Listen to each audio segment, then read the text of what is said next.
Hello everyone, कैसे सभी लोग। उम्मीद करता हूँ सभी लोग बहुत अच्छे होंगे। वेलकम बैक टू पढ़ ले 1030। क्या हाल चाल है सभी लोगों के। ये जो वीडियो है ये उन बच्चों के लिए जो कि अभी अभी क्लास 10 के अंदर आए हैं। ठीक है, अच्छा यार, जो भी बच्चे क्लास 9 से क्लास 10 के अंदर आए हैं, ये स्पेशली वीडियो उन लोगों के लिए जो कि 2020 टू 23 वाली बैच है, जो कि अभी अभी इस तबाही फैम के अंदर, ठीक है, अभी अभी हमारे इस फैमिली के अंदर, इस पढ़ले फैमिली के अंदर जो है वो आ रहे हैं। राइट, ये जो वीडियो है तुम्हारी पूरी क्लास 10 सॉर्ट करने वाला है, ए से लेकर जेड तक। हर एक डाउट जो एक बच्चे को होता है क्लास 10 के अंदर, जब भी वो क्लास 10 के अंदर एंटर करता है, और पूरे साल जो वो डाउट सस्टेन करा रहता है ना, वो सारे डाउट जो है, वो सारे प्रॉब्लम्स जो है, वो आज हम लोग बिल्कुल सॉर्ट आउट करने वाले हैं। क्लास 10 तुम्हारे जीवन की सबसे सॉर्टेड क्लास रहने वाली है। ठीक है, इस क्लास के अंदर बहुत सारे बच्चों को स्ट्रेस आता है, एंग्जाइटी आती है, टेंशन होता है, डर लगता है कि क्या होगा, बोर्ड की क्लास है। पर हम इस तरीके से क्लास 10 को सॉर्ट कर लेंगे कि इनमें से कोई भी चीज हमको दिक्कत नहीं दे रही होगी। इसी के साथ साथ क्लास 10 अपने जीवन की सबसे मेमोरेबल क्लास बनने वाली है। ठीक है, तो आई होप कि तुम लोग रेडी हो इस जर्नी को एंजॉय करने के लिए। ये जो वीडियो है तुम्हारे लिए काफ़ी ज़्यादा एक तरीके से इंपॉर्टेंट साबित हो सकता है, क्योंकि जब ये वीडियो पूरा हो जाएगा तब तुम्हें क्लास 10 के अंदर क्या क्या चीज़ें फॉलो करनी है वो ही पता चल जाएंगी। ठीक है, और इसी के साथ साथ तुम्हें लगेगा कि नहीं यार, ईजी है, डुएबल है। विद दैट बीइंग सेड, बिना किसी देरी के स्टार्ट करते हैं। ऑलराइट, तो यार सबसे पहली चीज़ तो मैं तुमको ये बता दूं, ठीक है, कुछ चीज़ें मुझे डिस्कस करनी है, उसके बाद हम लोग मेन वीडियो पे चलते हैं। सबसे पहली चीज़ तो ये है कि यार क्लास 10 जो है अपनी, एक चीज़ मैं तुमको बता रहा था, देखो 9th क्लास जो अपनी होती है, ये थोड़ी सी एक टफ क्लास मानी जाती है। क्यों? क्योंकि जो 8th से 9th का ट्रांजिशन होता है वो थोड़ा सा डिफिकल्ट होता है। 8th में हम लोग, तुम सोचो, ये मत सोचो कि तुम साइंस पढ़ रहे थे, तुम ईवीएस पढ़ रहे थे एक तरीके से। ठीक है, पर 9th में तुमको नई नई चीज़ें पढ़नी है, तुमको फिजिक्स पढ़ना है, तुमको केमिस्ट्री पढ़ना है, तुमको बायोलॉजी पढ़ना है, तो चीज़ें थोड़ी सी डिफरेंट हो जाती है। ठीक है, 10th तक आते आते आदत लग जाती है, पर रिलेटिवली 10th क्लास के जो अपने टॉपिक्स होते हैं पीसीबी के, फिजिक्स के, केमिस्ट्री के, बायो के, ये काफ़ी ज़्यादा ईजी होते हैं। ठीक है, तो पहली चीज़ तो ये तुम दिमाग से निकाल दो कि 10th बोर्ड का साल है तो टफ होगा, नहीं, उल्टा है। 10th बोर्ड का साल है तो काफ़ी ईजी है। राइट, तो टेंशन लेने की जरूरत बिल्कुल भी नहीं है। अच्छा, इसी के साथ साथ एक इन्फॉर्मेशन मुझे तुम्हें देनी थी, काफ़ी इंपॉर्टेंट थी, तो मैंने सोचा इसी वीडियो में दे देता हूँ। ठीक है, हमारी जो अचीवर्स बैच लॉन्च हुई थी थोड़े दिनों पहले, जो क्लास 10 की बैच थी, ठीक है, उसी का एक 2.0, यानी कि उसी का एक सेकंड बैच जो है वो तो फुल हो गई थी ऑफकोर्स। ठीक है, तो उसी का एक सेकंड बैच जो है अभी लॉन्च हुआ है, दैट इज एस्पिरेंट्स बैच। ठीक, ये जो एस्पिरेंट्स बैच है, इसके अंदर बेसिकली जो अचीवर्स के अंदर था वो सारा इसके अंदर ही है। ठीक है, पर इसके अंदर तुमको ये जो एस्पिरेंट्स बैच है, पूरी क्लास 10 की अपनी प्रिपरेशन देखने को मिलेगी। ठीक है, जितना भी क्लास 10 है अपना, पूरा तुमको इसके अंदर देखने को मिलेगा। पूरा क्लास 10 सॉर्टेड है। ठीक है, क्योंकि एक स्ट्रक्चर्ड तरीके से पढ़ाई होना बहुत ज़्यादा इंपॉर्टेंट है। ठीक है, एक स्ट्रक्चर्ड पढ़ाई होना, मतलब स्ट्रक्चर्ड तरीके से पढ़ाई होना बहुत ज़्यादा इंपॉर्टेंट है, और वो पूरा तुमको इस कोर्स के अंदर देखने को मिलेगा। तुम्हारे फेवरेट भैया और दीदी इस कोर्स के अंदर है। मैं हूँ, मतलब मैं खुद को फेवरेट नहीं बुला रहा तुम्हारा, बस और जो लोग हैं वो तुम्हारे फेवरेट है। ठीक है, जैसे कि प्रणय भैया है मेंटोरिंग के लिए, शुभम मैम है, आरुषि मैम है, ठीक है, रुबैना मैम है। तो ये सारे लोग आपको इस कोर्स के अंदर देखने को मिलेंगे। इस कोर्स के फीचर्स क्या क्या है, तो बेसिकली यहाँ पर आपको डाउट सॉल्विंग देखने को मिलती है। मतलब जब आप लेक्चर देख रहे हो, ठीक है, आपको कोई भी डाउट आता है, एक बहुत बड़ा प्रॉब्लम होता है कि ऑनलाइन पढ़ते समय हम अपना डाउट सॉल्व नहीं कर सकते हैं। ठीक है, पर यहाँ पर जब आप लेक्चर देख रहे हो, आप नीचे डाउट पोस्ट कर सकते हो, और वहीं पर आपका डाउट जो है वो डायरेक्टली सॉल्व हो जाएगा। इतना ही नहीं, तो अगर तुम किसी पुराने लेक्चर पर जाते हो, वहाँ पर डाउट आता है, वहाँ पर भी डाउट पोस्ट कर सकते हो, वहाँ पर भी तुमको सोल्यूशन देखने को मिल जाएगा। वीकली टेस्ट्स हैं, डेली होमवर्क है, नोट्स देखने को मिलते हैं, लेक्चर स्लाइड्स हैं। ठीक है, और पूरा अपना 10th यहाँ पर कवर हो रहा है। ठीक, तो ये सारी चीज़ें तुमको इस कोर्स के अंदर देखने को मिलती है, इस बैच के अंदर देखने को मिलती है, जिसका नाम है एस्पिरेंट्स बैच। ये जो बैच है ये डाउटनेट के प्लेटफॉर्म पर अवेलेबल है। ठीक है, वहाँ पर पूरा ये सब कुछ जो अपनी एस्पिरेंट्स बैच है वो अवेलेबल है। ठीक है, उसी पर पूरी जो ये बैच है, ये क्लासेस हैं, वो होस्टेड है। कैसे ज्वाइन कर सकते हैं, नीचे एक फॉर्म दिया हुआ है, उसकी लिंक है। ठीक है, वो फॉर्म को फिलअप कर देना। ठीक है, याद से फिलअप कर देना अगर तुम ऑफकोर्स इंटरेस्टेड हो तो। ठीक है, जैसे ही फिलअप करोगे, सारा जो अपना जो भी डिटेल्स है वो उसमें डाल देना। ठीक है, तुमको एक कॉल आएगा। अभी मैं थोड़ा सा हाफ इसलिए रहा हूँ क्योंकि बेसिकली मेरी तबीयत खराब है, राइट, तो इसलिए थोड़ा सा ऐसा ठीक है, तुम समझ सकते हो। ठीक है, कमिंग बैक, तो यहाँ पर जो है जैसे तुम फॉर्म फिलअप करोगे, सारा जो तुम्हारा जितनी भी डिटेल्स फिलअप करोगे, तुमको कॉल आ जाएगा डाउटनेट की टीम की तरफ से, और तुम कैसे परचेज करना है, कैसे खरीदना है, वो सारी डिटेल्स जो है उनसे समझ सकते हो बड़ी ही ईजीली। ठीक है, तो तुमको अपने एंड से कुछ नहीं करना है, कहीं पर भी जाकर तुमको है ना, अरे यार कैसे खरीदना है, कैसे खरीदना है, बहुत ईजी है। सीधा फॉर्म फिल कर देना, बस थोड़ा टाइम वेट करना है, तुमको डायरेक्टली जो डाउटनेट की टीम है वो अप्रोच करेगी, फोन उठा लेना है, वो तुमको सारा जो जितना भी डिटेल है वो सब समझा देगी और तुम इजीली कोर्स जो है वो ले सकते हो। ठीक है, लिंक नीचे डिस्क्रिप्शन में है, फॉर्म फिलअप करना मत भूलना। ठीक है, वो बहुत ज़्यादा इंपॉर्टेंट है, क्योंकि अगर फॉर्म फिलअप नहीं करोगे तो अगेन वो जो प्रोसेस है शायद वो तुम तक ना पहुंच पाए। ठीक है, लिंक नीचे डिस्क्रिप्शन में है, फॉर्म फिलअप तुम जरूर से कर सकते हो। Alright, coming back to the topic. अब जैसे कि यार मैं अगर आगे और बातें करता हूं, ठीक है, सबसे पहली चीज क्या होनी चाहिए 10वीं के अंदर, जो कि हमारे दिमाग के सामने होनी चाहिए। मतलब दिमाग के सामने कैसे हो सकती भैया, आंखों के सामने होनी चाहिए। ठीक है, तो 10th क्लास की कुछ ऐसी मेजर चीजें हैं जो कि हमें पता होनी चाहिए। ठीक है, और जो कि बच्चों के कॉमन डाउट्स होते हैं। पहली चीज तो ये है कि सेल्फ स्टडी और स्कूल को कैसे मैनेज किया जाए। राइट भैया, सेल्फ स्टडी और स्कूल को हम लोग कैसे मैनेज करें, ये हमारा एक बहुत बड़ा इश्यू है, बहुत बड़ा प्रॉब्लम है। दूसरी चीज, how to manage all the subjects, है ना भैया। मैं साइंस पढ़ूं, मैथ्स पढ़ूं या सोशल पढ़ूं, मुझे समझ में ही नहीं आता। ठीक है, आज अगर मैं साइंस पढ़ रहा हूं तो कल मैथ्स करना है, मतलब थोड़ी देर बाद मैथ्स पढ़ना है, फिर सोशल पढ़ना है। मैं सारे सब्जेक्ट्स एक दिन में जो है वो खत्म करने की कोशिश करता हूँ, फिनिश करने की कोशिश करता हूँ, पर मुझसे हो नहीं पाते। ठीक है, तो ये भी एक बहुत बड़ा इशू है, बहुत बड़ा पॉइंट है, how to manage all the subjects. ठीक, अच्छा, अगला पॉइंट आता है कि भैया रिसोर्सेस और बुक्स कौन सी इस्तेमाल करूं। मेरे सर ने तो ये बुक बोल रखी है। ठीक है, मेरे मैडम ने तो ये बुक बोल रखी है। राइट, तो मैं कौन सी बुक इस्तेमाल करूं। ठीक है, ये कुछ सवाल यहाँ पर हमारे दिमाग के अंदर चल रहे होते हैं। ठीक, अब इन सवालों के बीच में हमारे जवाब कहाँ है, इसमें एक और पॉइंट आता है। ठीक है, जो मैं ऐड करना यहाँ पर भूल गया था, वो था रिविजन स्ट्रैटेजी। मतलब भैया मैंने पढ़ तो लिया है ना, तुमने मान लो आज 4 चैप्टर कर लिए, तुमने 10 चैप्टर खत्म कर लिए, पर अगर वो चैप्टर्स तुमको याद नहीं है, बुद्धि में दिमाग में वो फिट नहीं हुए हैं, तो उन चैप्टर्स को याद करने का कोई मतलब नहीं रहा। ठीक है, शुरू करते सबसे पहले तो सेल्फ स्टडी एंड स्कूल। देखो, पहली चीज तो ये है, ठीक है, पहली चीज तो ये है कि हमें अपनी स्कूल की टेस्ट्स को, हमें जो भी पढ़ाया जा रहा है, जो भी सिखाया जा रहा है, टेस्ट्स को थोड़ा सीरियसली लेना पड़ेगा। ठीक है, रीजन क्या है भैया, देखो रीजन ये है कि यार जो भी स्कूल के अंदर हमको पढ़ाया जा रहा है, जो भी स्कूल के अंदर टेस्ट ली जा रही है, उसके नंबर कहीं ना कहीं एड अप होंगे। ठीक है, हाँ मैं बिल्कुल मानता हूं कि यार अभी अगर तुमको टेस्ट में 10 में से 5 आ रहे हैं तो वो ये डिसाइड नहीं करती कि तुमको बोर्ड में कितने नंबर आएंगे, पर वो इंटरनल्स जो तुम्हारे हैं, वो इंटरनल मार्क्स हैं, वो कहीं ना कहीं एड अप होते जाते हैं। ठीक है, इसलिए हमको स्कूल की टेस्ट को थोड़ा सा सीरियसली लेना है। राइट, ये क्या है ना कि अगर ये तुमने सीरियसली ले लिया, थोड़ा इंटरनल्स पर फोकस कर लिया, तो फिर तुमको इंटरनल्स पर जो है, इंटरनल्स की दिक्कत नहीं आएगी कभी भी कि यार मार्क्स कम है, ये कम है, वो कम है। इसी के साथ एक और पॉइंट इसमें ऐड कर देता हूं, प्लीज रिस्पेक्ट योर टीचर्स।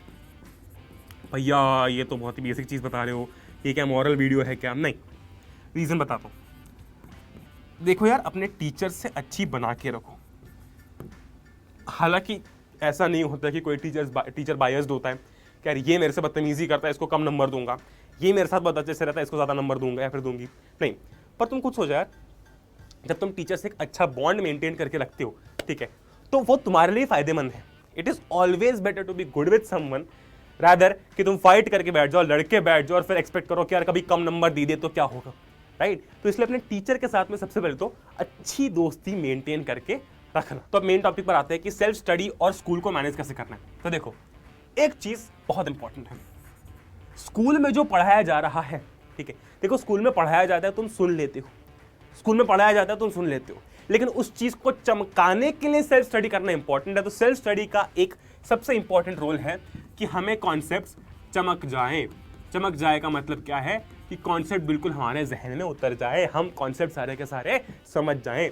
ठीक है, तो स्कूल और सेल्फ स्टडी का यही रिलेशन है कि स्कूल में तो पढ़ाया जाता है, ठीक है, वो चमकेगा तब जब तुम सेल्फ स्टडी करोगे। और इसको करने का तरीका एक ध्यान समझ लो, ठीक है, बहुत ही ट्राइड एंड टेस्टेड तरीका है, मैं फॉलो कर चुका हूं 10वीं के अंदर, तुम्हारे सीनियर्स फॉलो कर चुके हैं, और बहुत ईजी है, बहुत सिंपल है। करना यह है कि अपने को क्या करना है, अपने को एक टास्क लिस्ट बनानी है। मतलब भैया ये वही है क्या प्रोडक्टिविटी वाली टास्क लिस्ट है, ये करूंगा वो करूंगा, मैं बोलूंगा नहीं, ठीक है, मोर और लेस वैसी ही है, पर एग्जैक्टली वैसी नहीं है। कैसे भैया? देखो, आज मान लो कि तुम स्कूल से आए, ठीक है, जो भी तुम्हें स्कूल में पढ़ाया गया, मुझे नहीं पता तुम्हें स्कूल में क्या पढ़ाया गया, मैं अज्यूम करके चलता हूं कि तुम्हें स्कूल में आज पावर शेयरिंग पढ़ाया गया है, ठीक है, ग्रेट। अब तुम घर आए, है ना, घर आके तुम्हारे 2 टास्क हैं, ठीक है, घर आके तुम्हारे 2 टास्क हैं। पहली चीज, पहला टास्क तुम्हारा ये है, ठीक है, एक यहां पर पेज ऐड कर देता हूं मैं। पहला टास्क तुम्हारा ये है कि मुझे पावर शेयरिंग पढ़ना है, ठीक है, ये मेरी आज की टास्क लिस्ट है। ये भले तुमने घर आते समय बना ली, ठीक है, घर आने के बाद बना ली। और दूसरी चीज, मुझे मैथ्स में एक्सरसाइज नंबर 1.3 को निपटाना है, ठीक है। ये मेरे आज के 2 टास्क हैं। अब जैसे ही ये 2 टास्क हो जाते हैं, मैं अपने पढ़ाई से मुक्त हूं। फिर इसके बाद मैं खेलूं कूदूं, इससे बात करूं उससे बात करूं, बाहर जाऊं घूमने जाऊं, कहीं भी जाऊं, ठीक है, उससे फर्क नहीं पड़ता। पर मेरा आज का जो काम है वो इतना ही है, ठीक है। मुझे ये दोनों चीजें करनी है, मतलब करनी है, मतलब जो भी आज करवाया गया है, या फिर जो भी तुम जिस हिसाब से सेल्फ स्टडी करते हो, मान लो कि तुम कुछ पुराना पढ़ाया गया वो आज पढ़ रहे हो, तुम घर पर आकर कुछ ना कुछ पढ़ाई कर रहे हो, एक टास्क लिस्ट अपने पास में होनी चाहिए, ठीक है, कि यार आज मुझे पावर शेयरिंग पढ़ना है, मतलब पढ़ना है, राइट। आज मुझे मैथ्स की एक्सरसाइज 1.3 करनी है, मतलब करनी है। तब तक मैं अपनी जगह से नहीं उठूंगा, ठीक है। मान लो कि 5 बजे तुम पढ़ने बैठ रहे हो, ठीक है, 5 से 6 तुमने पावर शेयरिंग पढ़ लिया, ठीक है। उसके बाद थोड़ी देर ब्रेक लेके तुमने क्या किया कि मैथ्स का कोई मतलब मैथ्स की तुमने एक्सरसाइज लगा ली, ठीक है। अब इसके बाद तुम फ्री हो। आज की टास्क जैसी खत्म होती है, पढ़ाई की तरफ देखना भी नहीं, राइट। हाँ, मैं सच बता रहा हूं तुमको, मतलब ऐसा नहीं है कि भूल जाना है, पर आज का काम हो गया, दैट इज इट। क्योंकि बहुत सारे बच्चे क्या करते हैं कि एक बैलेंस बना के नहीं चलते, और बैलेंस बनाना बहुत इंपॉर्टेंट है। जब तक तुम बैलेंस नहीं बनाओगे, तुम्हें लगेगा कि यार बहुत ज्यादा स्ट्रेस है, राइट। ये दोनों चीजें कर ली, बस हो गया। आज का मेरा टास्क इतना ही था, ठीक है। मैंने 2 घंटे सेल्फ स्टडी कर ली, 2 घंटे पढ़ लिया, मेरा काम हो चुका है। और बस ये शिद्दत से फॉलो करना है, ठीक है। अगर टास्क लिस्ट आज की बना ली है कि ये 2 चैप्टर्स करने हैं, ये शिद्दत से करना है। अच्छा, इसमें मैं तुम्हारा होमवर्क इंक्लूड नहीं कर रहा हूं, ठीक है, क्योंकि होमवर्क एक ऐसी चीज है जो कि आप कहीं ना कहीं इजीली इधर उधर टाइम निकाल कर कर सकते हो। या तो स्कूल से आते से ही होमवर्क कर लो, या तो सोने से पहले होमवर्क कर लो। बीच के स्पैन में होमवर्क करोगे तो सेल्फ स्टडी डिस्टर्ब होती है, ये चीज ध्यान रखना, ठीक है। तो इसलिए या तो, क्योंकि क्या है ना कि बीच के स्पैन को अपनी सेल्फ स्टडी के लिए छोड़ दो, वो बड़ा इंपॉर्टेंट है बिफोर गोइंग टू बेड, ठीक है। तो ये चीज ध्यान रखना, होमवर्क और अपनी सेल्फ स्टडी को किस तरीके से मैनेज किया जा सकता है, इजी है।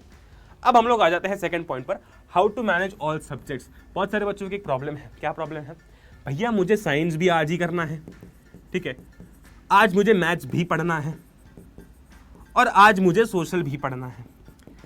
देखो, इसका एक सिंपल सा तरीका, इसका एक सिंपल सा रीजन बता दूं कि ये करना क्यों इतना फीजिबल नहीं है, इतना इफेक्टिव नहीं है।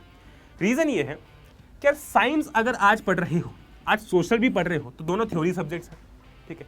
कहीं ना कहीं तुम बहुत सारी चीजें दिमाग के अंदर फीड कर रहे हो, है ना, इसकी थ्योरी भी फीड कर रहे हो, इसकी थ्योरी भी फीड कर रहे हो। मैथ्स तो चलो ठीक है, सॉल्व करने का है, ये प्रैक्टिस है ना, ये प्रैक्टिस सब्जेक्ट है, पर ये दोनों तो थ्योरी है ना। तो भैया क्या सारे सब्जेक्ट्स रोज नहीं करेगा? देखो, अगर तुम फील गुड करना चाहते हो कि नहीं मैं बहुत पढ़ाई कर रहे हो, तो करो, ठीक है। तुमको ऐसा लगेगा कि नहीं यार मैं बहुत पढ़ाई कर रहा हूँ, पर एट द एंड जब 1 वीक बाद में पन्ने पलटा के देखोगे, याद करने की कोशिश करोगे कि क्या मुझे याद है, याद नहीं रहेगा। और ये बहुत ही प्रैक्टिकल चीज़ है, ठीक है। अगर सब एक साथ, तुम मुझे बताओ कि क्या तुम पूरी की पूरी रोटी एक साथ खा सकते हो? क्या खा सकते हो, पर पचाने में दिक्कत होगी। वैसे ही तुम सारे सब्जेक्ट्स एक साथ कर तो सकते हो एक दिन में, पर पचाने में दिक्कत होगी दिमाग को, ठीक है। तो इसका भी तरीका है अपने पास में। क्या तरीका है भैया? देखो, बहुत सिंपल है, वेरी इजी। मेक श्योर, ठीक है, मेक श्योर कि ये तुम फॉलो कर रहे हो, राइट। मैथ्स होगा अपना डेली। ये स्ट्रैटेजी, ये ट्रिक लास्ट ईयर वाले बच्चों के लिए भी बहुत काम की थी, ठीक है। मैथ्स होगा अपना डेली, भले ही हमें मैथ्स पसंद हो ना हो, हम थोड़ा मैथ्स सॉल्व करेंगे, ज्यादा मैथ्स सॉल्व करेंगे, पर मैथ्स डेली करेंगे, क्योंकि ये प्रैक्टिस वाली चीज है, ठीक है। तुम मान लो कोई बैडमिंटन की क्लास लगाते हो, बैडमिंटन के लिए, या फिर क्रिकेट के लिए क्लास लगाते हो, फिर डांस की क्लास लगाते हो, वो क्लासेस डेली होती हैं। क्यों? क्योंकि तुम डांस प्रैक्टिस के लिए जा रहे हो, तुम बैडमिंटन की प्रैक्टिस के लिए जा रहे हो। वैसे ही मैथ्स एक एक्टिविटी है, तो इसको डेली प्रैक्टिस करना इंपॉर्टेंट है। इसी के साथ साथ तुम डेली बेसिस पर अपने थ्योरी सब्जेक्ट्स को चेंज कर सकते हो, है ना। यानी कि आज साइंस कर लिया तो कल मैथ्स और सोशल कर लिया, ठीक है, कल मैथ्स और सोशल कर लिया, फिर परसों फिर से क्या किया, मैथ्स और साइंस कर लिया। इससे होगा क्या भैया? इससे तो हमारा साइंस और सोशल का सिलेबस पीछे छूट जाएगा। नहीं छूटेगा, क्यों? क्योंकि अपने पास साल भर पड़ा है ना, अपने पास साल भर पड़ा है। बहुत सारे बच्चे ये नहीं भी करेंगे, गारंटी है इस बात की, एग्जाम से पहले पढ़ेंगे, अच्छे नंबर ले आएंगे, पर उससे होगा क्या? ठीक है, उससे यार देखो 10th क्लास सिर्फ मार्क्स लाने के लिए, फिर पास करने के लिए नहीं है। अगर ये चीज तुम सीख गए ना, तो तुम जीवन में एक शेड्यूल बनाना सीख रहे हो। ठीक है, तुम बैलेंस बनाना सीख रहे हो, जो कि लोग मरते दम तक नहीं कर पाते। पर अगर तुम 10वीं में ही कर लोगे, देखो इससे मैं ये नहीं बोल रहा हूं तुमको कि जो बच्चा एग्जाम के एंड में जाके पढ़ता है, बिल्कुल एकदम आखिर में जाके पढ़ता है, वो नंबर नहीं लाता, वो लाता है। ठीक है, पर वो ये नहीं सीख पाता। ठीक है, ये जिसने सीख लिया वो बहुत सारी चीजें कर सकता है जीवन के अंदर, इसको शेड्यूल बनाना आ गया, बैलेंस बनाना आ गया। ठीक है, ग्रेट। तो ये चीज ध्यान रखना, काम आएगी काफी ज्यादा। फिर आता है रिसोर्सेज एंड बुक्स। इसमें मैंने तुमको बोल रखा है, हमेशा बोलता हूं, एक क्वेश्चन बैंक। अब इसमें भी बाइफर्केशन है, डिवीजन है। क्या? पहला है फॉर रीडिंग, है ना, for reading and concept understanding. तो रीडिंग और कॉन्सेप्ट अंडरस्टैंडिंग के लिए अपने पास में दो चीजें होना बहुत इंपॉर्टेंट है। क्या? एक तो है एनसीईआरटी, ठीक है, एक तो है एनसीईआरटी, और दूसरा है अपने पास में एक रेफरेंस बुक। क्या रेफरेंस बुक लेना इंपॉर्टेंट है भैया? मैं बोलूंगा उतना इंपॉर्टेंट नहीं जितना लोग बताते हैं। ठीक है, क्योंकि रेफरेंस बुक्स बहुत सारे बच्चे क्या करते हैं, एनसीईआरटी के ऊपर प्रायोरिटाइज कर देते हैं। नहीं, ऐसा नहीं होता। ठीक है, ऐसा हो ही नहीं सकता, ऐसा पॉसिबल ही नहीं है। ठीक है, मैंने मेरे टाइम पे क्लास 10 के अंदर सिर्फ एनसीईआरटी यूज की थी, सिर्फ एनसीईआरटी, और सारे सब्जेक्ट में बहुत अच्छे नंबर आए थे। रीजन क्या था? क्योंकि एनसीईआरटी अगर तुम रिलीजियसली फॉलो करते हो विद कॉन्सेप्ट्स, अगर तुमने कोई लेक्चर देख रखा है, लेक्चर से पढ़ रखा है, तो एनसीईआरटी पढ़ना डिफिकल्ट नहीं होता। अच्छा, इसी के साथ साथ तुम यूज कर सकते हो नोट्स। भैया नोट्स खुद के बनाए क्या? बना सकते हो। पढ़ले के जो नोट्स हैं, पिछले 2 साल से लाखों बच्चों ने इन नोट्स को यूज कर रखा है। इन नोट्स के अंदर हर वो चीज है जो अपनी एनसीईआरटी के अंदर है। ठीक है, कुछ बच्चों ने सिर्फ नोट्स पढ़ रखे तो उनके बहुत अच्छे नंबर आए हैं। क्यों? क्योंकि नोट्स के अंदर सब कुछ है। ठीक है, तो मेरा कहने का मतलब ये है कि हमको अपनी टेबल पर बुक सजा के नहीं रखनी है, हमको सिर्फ 2 बुक्स खरीदनी है। या तो चाहो तो रेफरेंस एक चॉइस है। ठीक है, अगर बिल्कुल ही समझ नहीं आ रहा है, देखो मैं बता दूं, पहले एनसीईआरटी से पढ़ो, समझ में आ गया, वेल एंड गुड। ठीक है, ऑफ कोर्स वहां से नोट्स बनाना इंपॉर्टेंट है, वो ऑलरेडी बने हुए हैं। फिर नोट्स से पढ़ो। अगर फिर भी किसी कॉन्सेप्ट में दिक्कत है तो यूट्यूब वीडियो देख लो। ठीक है, रेफरेंस बुक जो होती है वो जनरली सबसे कम प्रायोरिटी पे इसलिए होनी चाहिए क्योंकि यार कॉन्सेप्ट समझ में आ जाता है, सब कुछ समझ में आ जाता है। पर एक तरीके से बहुत सारे बच्चे क्या करते हैं फिर कि एनसीईआरटी को इग्नोर कर देते हैं, है ना, जो कि हमको नहीं करना है। ठीक है, ग्रेट। तो चाहो तो एक रेफरेंस बुक खरीद सकते हो, पर कोई भी एक, है ना, सिर्फ एक, राइट, बहुत सही। अब आखिरी अपना टॉपिक क्या बचता है ना, आखिरी। अच्छा, और एक और इसमें चीज थी प्रैक्टिस के लिए। तो भैया देखो, प्रैक्टिस के लिए जो है ना, प्रैक्टिस के लिए जो है अपन इस्तेमाल कर सकते हैं क्वेश्चन बैंक का और पीवाईक्यूज का। पीवाईक्यूज मतलब प्रीवियस ईयर क्वेश्चंस। ठीक है, इसमें मैं अज्यूम करके चल रहा हूं कि जब तुम एनसीईआरटी पढ़ोगे तो उसके सवाल भी सॉल्व कर रहे होंगे। ठीक है, प्रैक्टिस के लिए 2 मेन चीजें हैं, एक तो है क्वेश्चन बैंक जिसमें आप और टाइप के सवाल प्रैक्टिस कर सकते हो, और दूसरे आते हैं पीवाईक्यूज। पीवाईक्यूज मतलब प्रीवियस ईयर क्वेश्चंस। ठीक है, कहां से मिलेंगे भैया? 2 तरीकों से मिल सकते हैं। एक तो जो अपने नोट से पढ़ लेंगे। अच्छा, इन नोट्स के अंदर तुमको देखने को मिल जाएंगे, इनके अंदर अवेलेबल होते हैं, बैक साइड में पीवाईक्यूज अवेलेबल है, पूरे के पूरे प्रीवियस ईयर के क्वेश्चन पेपर्स भी अवेलेबल है ई बुक के अंदर, वो भी मैं लिंक में दे दूंगा नीचे। ठीक है, वेरी गुड। या फिर तुमको इंटरनेट पर भी मिल जाते हैं, मैं ऐसा नहीं बोल रहा कि सिर्फ अपने पास में अवेलेबल है, मिल जाते हैं। ठीक है, ग्रेट। लास्ट टॉपिक आता है अपना रिवीजन स्ट्रैटेजी। बहुत सारे बच्चों की एक दिक्कत है, इनफैक्ट तुम लोगों ने भी 9th के अंदर ये चीज की होगी, you will 100% agree with me. ठीक है, वो ये है कि हम सिर्फ पढ़ते रहते हैं, हम सिर्फ पढ़ते रहते हैं। मतलब भैया, मतलब ये कि मैथ्स के 10 चैप्टर कर लिए, साइंस के 5 चैप्टर कर लिए, सोशल के 8 चैप्टर्स कर लिए, पर उनको रिवाइज कितनी बार किया? 0। ठीक है, और यही बड़ा कारण होता है कि एग्जाम में या फिर एग्जाम से पहले चीजें याद नहीं आती है। क्यों? क्योंकि हमने तो भैया सब कुछ पढ़ा है, रिवाइज नहीं किया है। ठीक है, और उसके लिए एक चीज ध्यान रखना कि every Sunday, every weekend, every Sunday बोल लो। ठीक है, देखो संडे जनरली थोड़ा सा इम्प्रैक्टिकल सा हो जाता है, बाहर जाने का होता है, घूमने फिरने का होता है, मैं मानता हूँ। ठीक है, प्लान्स बन जाते हैं, कोई दिक्कत नहीं है, तुम 10वीं में हो, एंजॉय करो। ठीक है, पर ट्राई करो कि वीक में एक दिन तुम निकालते हो जिसमें तुम सारा का सारा पढ़ा हुआ रिवाइज कर रहे हो। ठीक है, जो तुमने खुद से पढ़ा है।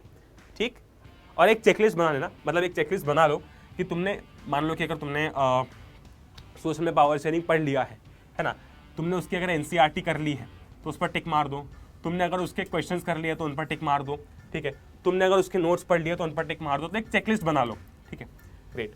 और जब रिवाइज करोगे तो पूरा का पूरा चैप्टर एक बार में रिवाइज कर लेना, ठीक है। ये वीक में एक बार होना चाहिए, वंस इन अ वीक, ठीक है, ये वीक में एक बार होना चाहिए, बहुत इंपॉर्टेंट है, ठीक है।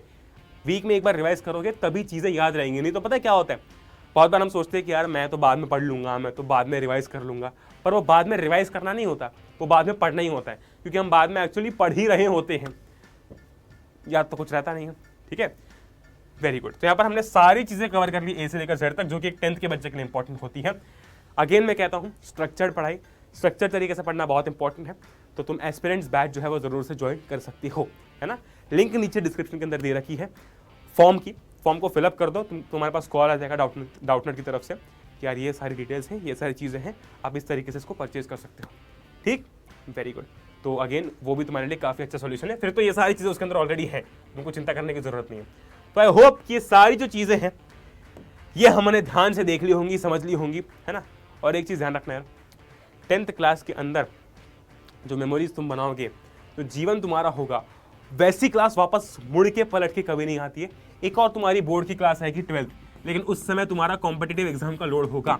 अभी मैक्सिमम बच्चे जो है वो सिर्फ 10th बोर्ड के एग्जाम देते हैं और वो खुश होते हैं, ठीक है, वो बिल्कुल ऐसे खुश होते हैं, सुखी होते हैं, राइट। तो please make a lot of memories, अपने दोस्तों के साथ रहो, टाइम स्पेंड करो, मस्ती करो, चाहो तो कोई एक, मतलब मैं तो यही बोलूँगा कि ट्यूशन लगाने की ज़रूरत नहीं है, ठीक है, ऑनलाइन अवेलेबल है, पढ़ सकते हो यहाँ से, है ना। तुम बाकी का टाइम अपना को करिकुलर एक्टिविटीज़ में लगा सकते हो, जो स्पेयर टाइम है, फ्री टाइम है, अपनी सेल्फ स्टडी के अलावा, ठीक है, खेल कूद सकते हो, पर मेक श्योर कि अपनी चेकलिस्ट पूरी हो जाए। आज अगर पावर शेयरिंग पढ़ना है, एक्सरसाइज 2.1 करनी है तो करनी है, ये होने के बाद फिर हो गया काम मेरा खत्म, ठीक है, अब मैं खेलने जा रहा हूँ, ठीक है। That being said, make sure कि तुम इन चीज़ों को फॉलो करो, क्योंकि इसके अलावा, इसके बाहर 10th में ना कुछ था, ना कुछ है, ना कुछ रहेगा। हाँ, रहेगा नहीं कह सकते, क्योंकि आ सकता है आगे जाके कुछ ना कुछ टफ या फिर कुछ ना कुछ इंपॉर्टेंट, पर अभी तक तो ऐसे ही है। Alright, with that being said, मिलते हैं हम लोग अगले वीडियो के अंदर। जो भी बच्चा एस्पिरेंट्स बैच ज्वाइन करना चाहता है, लिंक नीचे डिस्क्रिप्शन में है, जरूर से ज्वाइन कर सकता है, मतलब फॉर्म का लिंक नीचे डिस्क्रिप्शन में है, भरना जरूर, भरना मत भूलना, उसको फॉर्म को फिलअप मतलब करना मत भूलना। विद दैट बीइंग सेड, मिलते हैं हम लोग अगले वीडियो के अंदर। Till then stay home, stay safe, take care and good bye. और चैनल के ऊपर भी लेक्चर्स आपके आ रहे हैं, बहुत ही तगड़ी क्वालिटी के आ रहे हैं और बहुत ही इनोवेटिव तरीके से आ रहे हैं, वो देखना भी मत भूलना। जय हिंद, वंदे मातरम।